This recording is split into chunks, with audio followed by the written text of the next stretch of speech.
questions as well, so stick with one first time around, and then we can get more if we need to. I'll try and cover a lot of them in my opening statement, so listen for your question here. You know, we have, we've come so far as a basketball program, and I pleaded with people early on to just give us some time, because with 6 new guys growing up in front of your eyes, they knock the rotation off because they're taking minutes. Veteran guys have to sit. Everybody's got to get comfortable again. We got to grow and evolve. And we really hit our stride, obviously, last weekend. This team still has a lot of growth potential left, because Washington is the best team in the league by far, and they're a really good basketball team. They were really good last week. They're going to be really good next week. Their growth is already there. They're there.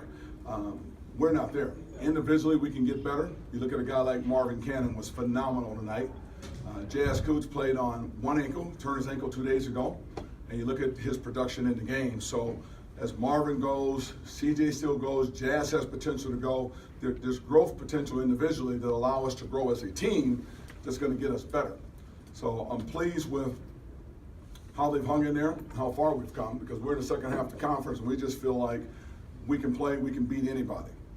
Unfortunately, in this game tonight, we looked so good for so long, and that veteran team kept its composure, and we lost our composure, particularly in the last 90 seconds, even the last 2 minutes of the game. There were some things out there that shouldn't have happened for a team that has worked so hard and has been preached to so much about clock management, practicing clock management, point guard leadership coming down the stretch. We made some plays tried to make some plays, I should say, that we didn't need to make. We lengthened the game when we should have been focused on shortening the game and giving them an opportunity to take control of the game. To their credit, they just took advantage of our miscues and closed out the game. I'll open up now for you. I don't know how much you need more you need to ask, but go ahead. They obviously play with a lot of length, and their zone creates problems. But do you think near the end they were doing anything more to cause the turnovers, or was it all self-inflicted?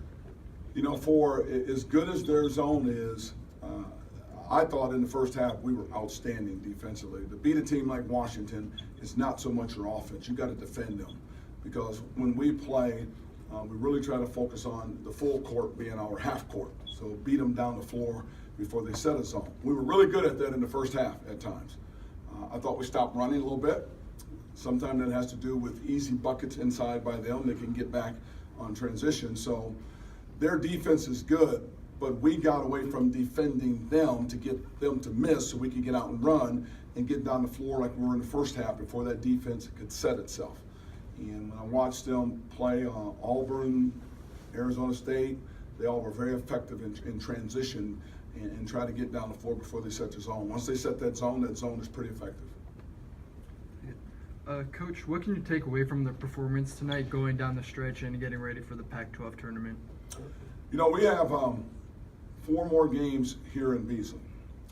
That was by far the best crowd I've seen here as a coach, and even working with the Pac-12 network when I came here to do games. The energy in that building, it had that roar that was here when George Raveling was here, where you hated to come in here and play because that crowd was sitting on top of you. And we've created an environment that they forced Washington to turn the ball over a couple times with that roar in the building. The energy was just incredible in here. So the takeaways will be, we're still a team that is improving and still a team that has an opportunity to grow. We're not hit our ceiling anywhere near it, I don't think. So if we can continue to listen, stay humble, learn the game a little bit in terms of our miscues, if our veteran players and everybody and the new guys can continue to gel and stay together, because it's hard being a vet that's sitting on a bench at times, I realize that. But this team still has growth potential, so what I can take away from it is, you know, Washington was the first team in the second half of the conference, and look how far we've come. Now let's regroup, we've got a quick week, let's see how far we've come against the Colorados, the Utahs, and as we get back out on the road again. A long time since we had back-to-back weekends at home. You scored 45 points in the first half, 25 in the second half. What was the discrepancy there? Defense. I mentioned that today to the crew that did the game, and when they said, what's the key to the game, I said it's defense. Because again, when you can get stops, very similar to Arizona and Arizona State. When you can get stops and rebound, you get an opportunity to run. We're so fast and we're so skilled at getting down the floor. When you're not getting stops, now all of a sudden it kind of bogs you down a little bit. And I just thought our defense got away from doing the job we needed to do in that second half. Just making tough plays. There's some plays there we could have made where Dickerson had 3 or 4 tip-ins, putbacks, and things like that I felt affected our running game.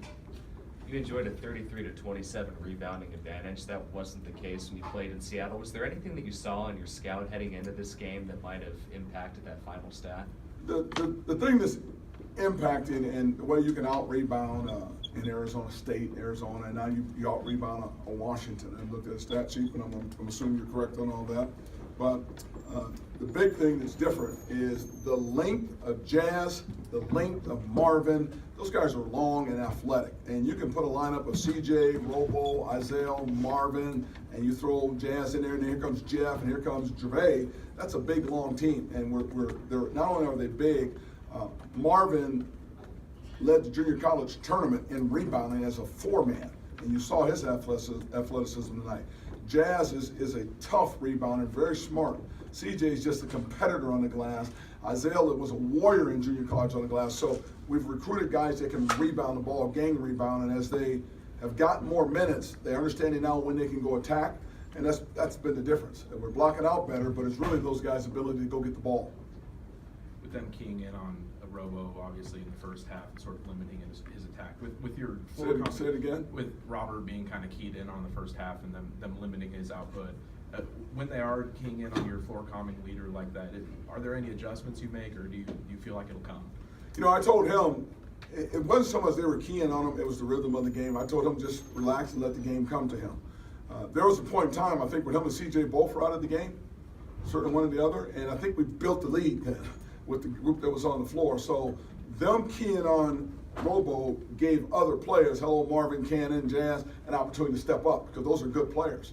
So it doesn't hurt us when Robo gets keyed on. He did a very good job of distributing the ball and letting the game come back to him and hit some big threes down the stretch to bring us back when we got down a little bit as well too. So hats off to him. And you know, we had a tough close to the game for him and all of us, but I thought he did a good job of relaxing and letting the game come to him. It wasn't so much they were keying on him, it was just other people had an opportunity to score, and they did a nice job of stepping up and scoring.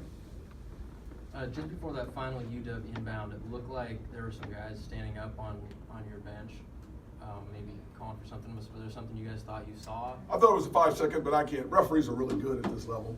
You know, you sit there on the sideline, and my 1, 2, 3, 4, 5 might be better than his 1, 2, 3, 4, 5.